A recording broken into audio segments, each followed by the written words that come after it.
Bienvenue dans cette sixième partie qui concerne notre mini-jeu le Snake. Donc dans cette partie, nous allons apprendre à actualiser la taille du Snake quand il mange un fruit. Donc ce qu'on va faire, on se dirige vers notre script.js, la fonction actualiser Snake. Ici, juste avant la boucle for, ce qu'on va faire, on va créer une variable qui va se nommer cell pour cellule.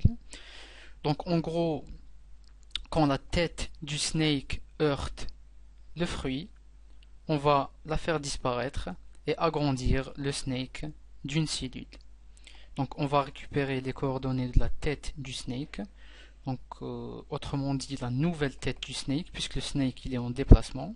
Donc ce qu'on va faire, cell est égal, on va récupérer le table row EQ nouvelle tête 0, la première coordonnée, point find table data EQ nouvelle tête nouvelle tête 1 point virgule. Donc ici on va dire if notre variable cell .has classe fruit, c'est-à-dire si elle entre en contact avec notre variable, plutôt avec notre classe fruit, ce qu'on va faire, le corps du snake, on va lui ajouter une cellule, on rajoute des crochets, tout simplement. Donc je vous ai déjà expliqué que le push permet de rajouter un élément à un array. Donc on va lui rajouter une cellule. Et après lui avoir ajouté une cellule, ce qu'on va faire, on va réexécuter la fonction créer fruit pour créer un autre fruit pour que le snake puisse continuer à se nourrir.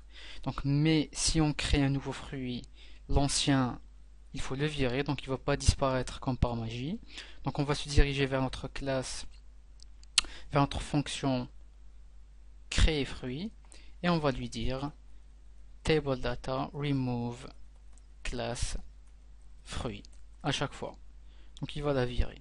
On va faire un petit test. On actualise. Donc mon fruit il est en bas. Je vais aller le chercher. Je le mange et il disparaît. Mon snake a grandi d'une cellule et le fruit a changé de position. Il a pris une autre position aléatoire, comme on le voulait. Donc c'est la fin de cette sixième partie. Bienvenue dans cette septième partie qui concerne le jeu Snake. Donc dans cette partie, nous allons apprendre à créer le compteur de points.